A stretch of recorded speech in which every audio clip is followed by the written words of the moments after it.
And that brings us to our interview with Austin Brown, Director of the Vehicle Technologies Office with the Department of Energy. Austin, we're so excited to have you with us today. Yeah, it's a pleasure to be here. Thank you so much for the invitation. We're going to dive on into the basics here. Vehicle Technologies Office supports a variety of work to lower the cost and increase deployment for plug-in hybrids and EVs. Why should people be interested in these particular vehicles? Thank you. Yeah, lots. The short answer is lots of reasons. Electric vehicles are already more affordable in the long run, so over the life of the vehicle. They offer really great performance. People, once they drive them, it's tough to go back. They're increasingly for everybody, and they're creating enormous economic opportunity in the United States. Let me say just a little bit more about each, because I know that was a little bit of a laundry list. So they're already more affordable because electric vehicles, especially if you can charge them at home or at work, save you money on gasoline, and they also have significantly lower maintenance costs. And these aren't small numbers. We've looked at this closely, and while it depends on how you drive and the specific vehicle, many vehicles you can save over $10,000 over the course of owning that vehicle. So that's not like a few bucks back in your pocket. That's potentially game-changing savings for a family. And those savings just keep getting bigger as you go, and you're able to not have to go back to the gas station. So they're cleaner too. They produce zero emissions out of the tailpipe in the case of electric vehicles, and much lower tailpipe emissions for plug-in hybrids. And even when you account for the electricity used and the manufacturing of the vehicle, they're much, much cleaner over the life of the vehicle.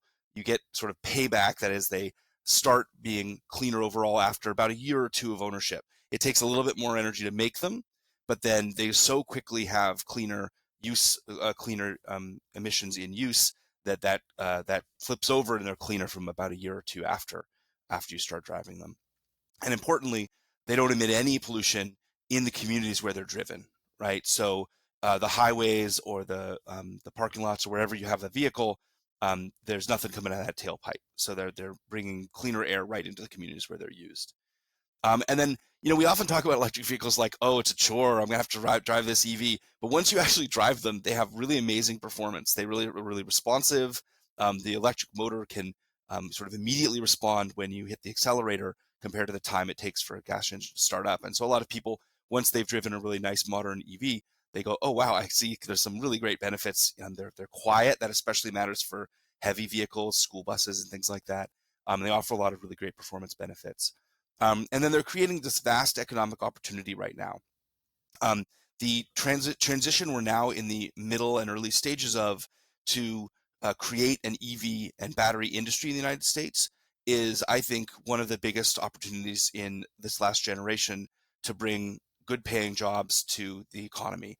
We've already seen well over $150 billion in announced investments in battery manufacturing and electric vehicle manufacturing.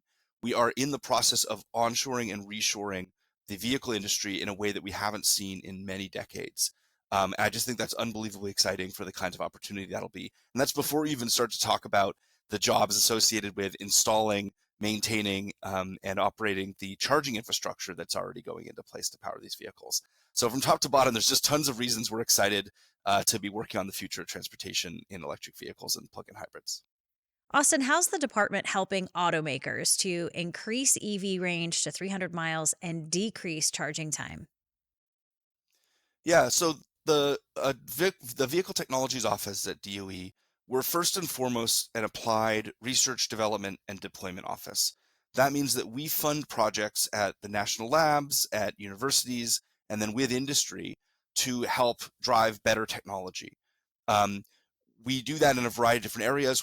One example is on battery packs. So one of our office goals is that by 2028, we'll bring battery packs levels down to less than $90 a kilowatt hour. Now, I know that number probably doesn't mean a lot to people, but if you go back to 2010, batteries cost more than $1,000 a kilowatt hour. So that's more than a 90% reduction. And the good news is we've already, in part because of our work and with the research and development out there in industry, brought them down more than 80%. So we're already most of the way there. And we're driving now towards that 2028 goal to make sure that batteries are then not just cost competitive, so you save money over the life of the vehicle, but that the vehicle itself is actually cheaper to purchase once the battery costs get low.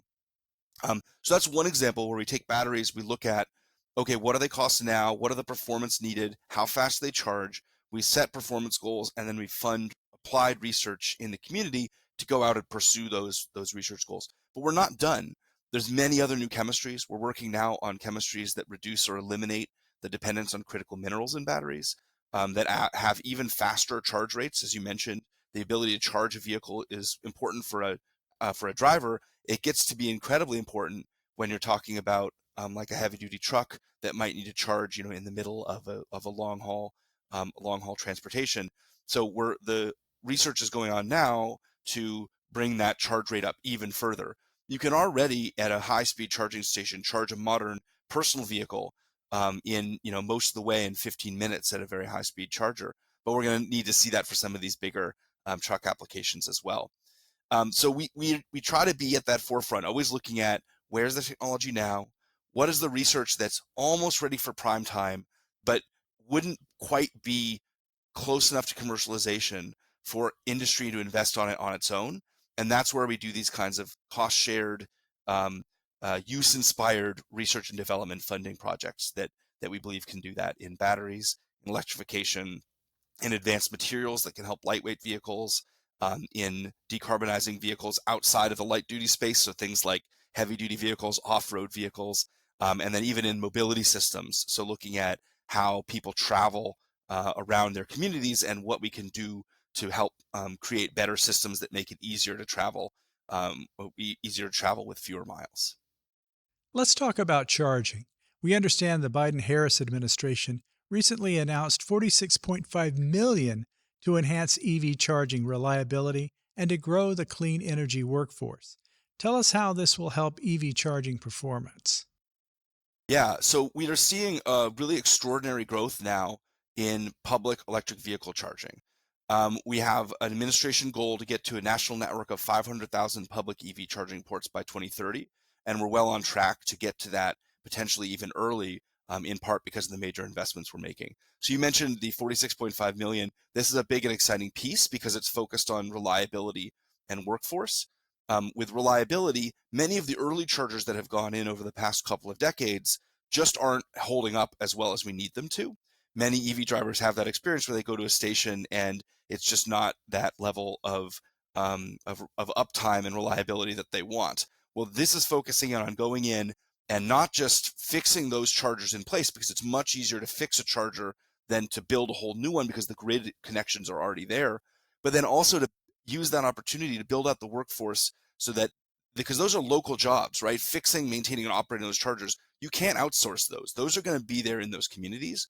And we're using this opportunity to help build that expertise and give leaders in those communities the chance to get a team together that can be on the ground for the next round of chargers to go in as well. And then what's incredibly exciting is that's just one little piece of the more than $7.5 billion that we're investing in EV charging right now through the administration. It really is a first of kind opportunity. And we're not just using that to put chargers in the ground.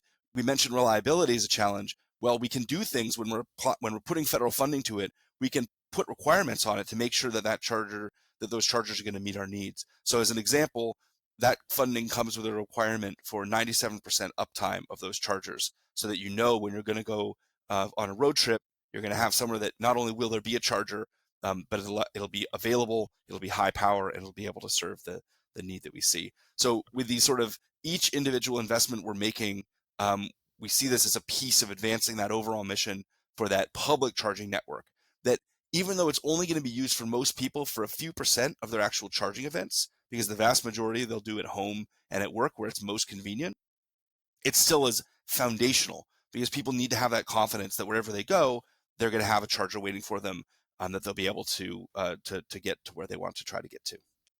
And I know our viewers and listeners are very curious. So, what are some other ways the DOE is working to create convenient EV charging for all Americans? Yeah, I mean, how nerdy do you want me to get, I guess is the question. Um, Let me tell you my absolute favorite one. So right now, there's a variety of different charging networks out there. Each of them are competing to try to provide that charging service. That's great. We want to have that competition. But it means that as an EV driver, sometimes you need to have multiple different apps on your phone to try to find where the nearest charger might be.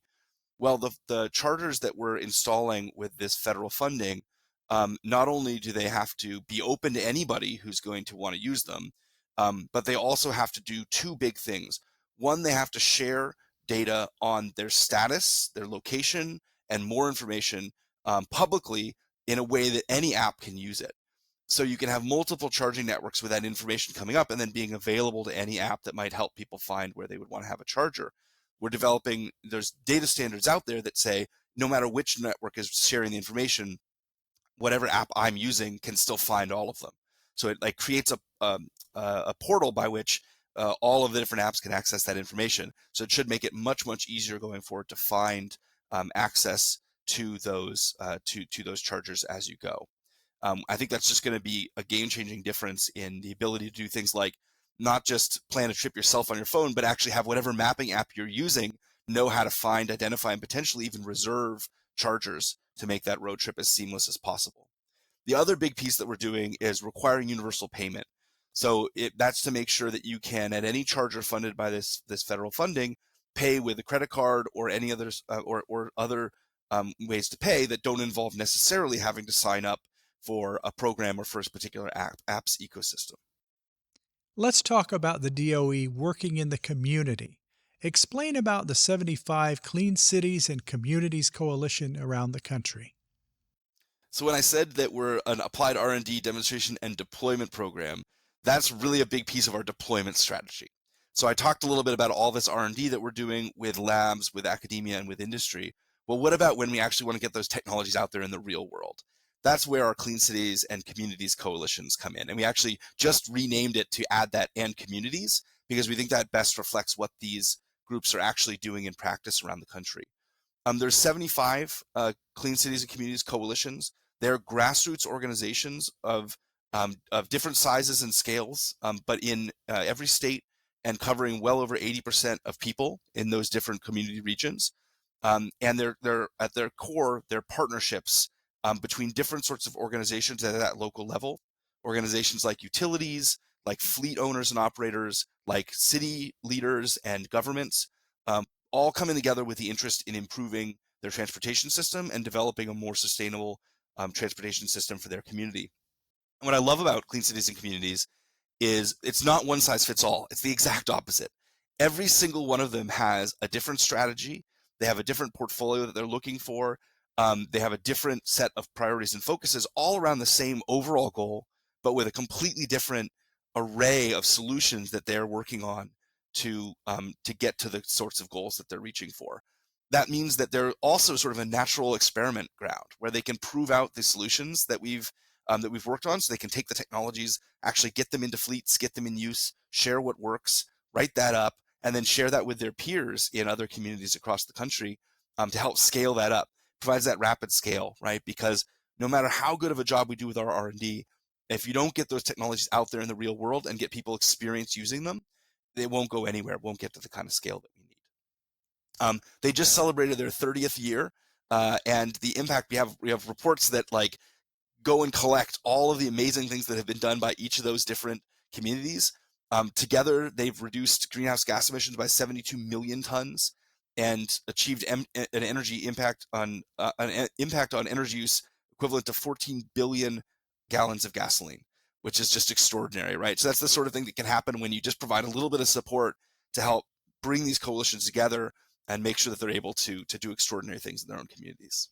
Besides some of the obvious, what incentives are available to help people entice them to purchase hybrid and electric vehicles? It's a really, really exciting time to be shopping for an electric vehicle. The Inflation Reduction Act extended and expanded and changed the incentives that are available to consumers. So you can get up to $7,500 off the sticker price of many of the new vehicles available. Now, it added new requirements for that incentive that require the battery components and the minerals that are in the batteries to increasingly come from domestic or free trade partners. So there are some vehicles that aren't eligible. You can find the full list on fueleconomy.gov. We keep that up to date in a partnership with the Treasury. But for many of them, those incentives are available that can make it even more affordable to buy a new electric vehicle. And then the one I'm really excited about that's just gotten started in terms of its impact is a brand new credit for used electric vehicles, and we've never had one of those before. That's up to $4,000 off the price of a used EV, for households that meet income requirements. And what that's going to do is it's going to open up EV ownership as not just viable, but the most cost-effective option for the households that really need it the most. The households that spend a ton of their relative income on transportation.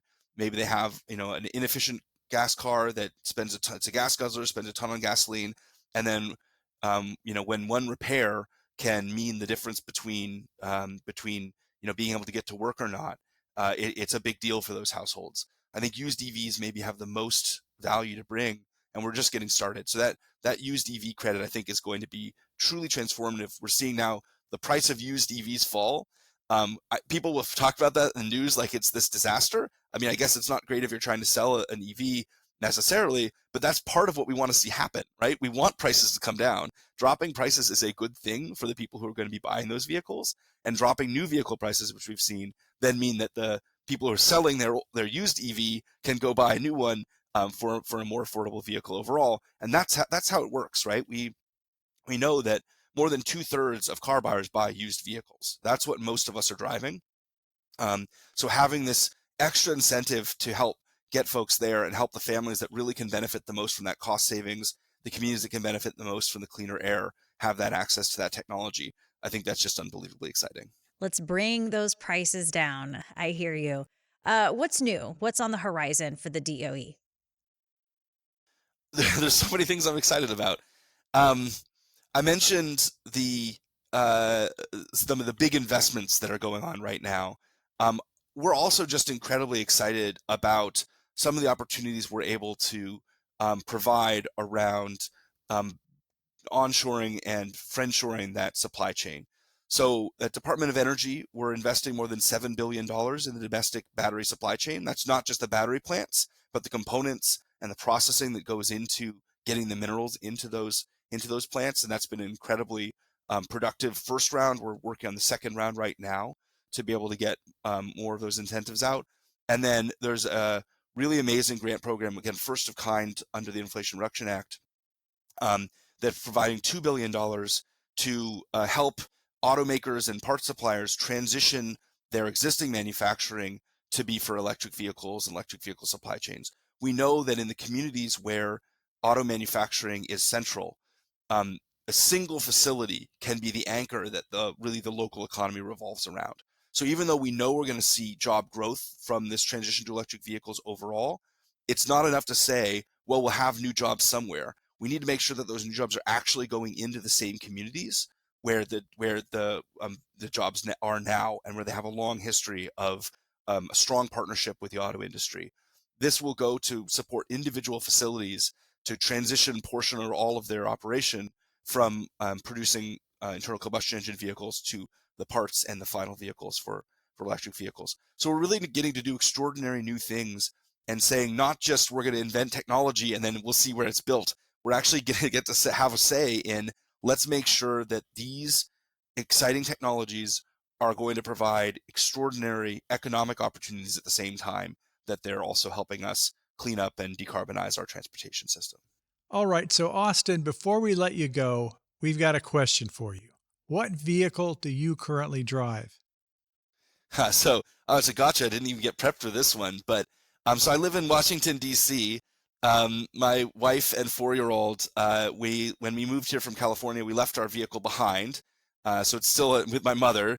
That was a Chevy Bolt. It was a 2017 Chevy Bolt. So the first year that it was offered.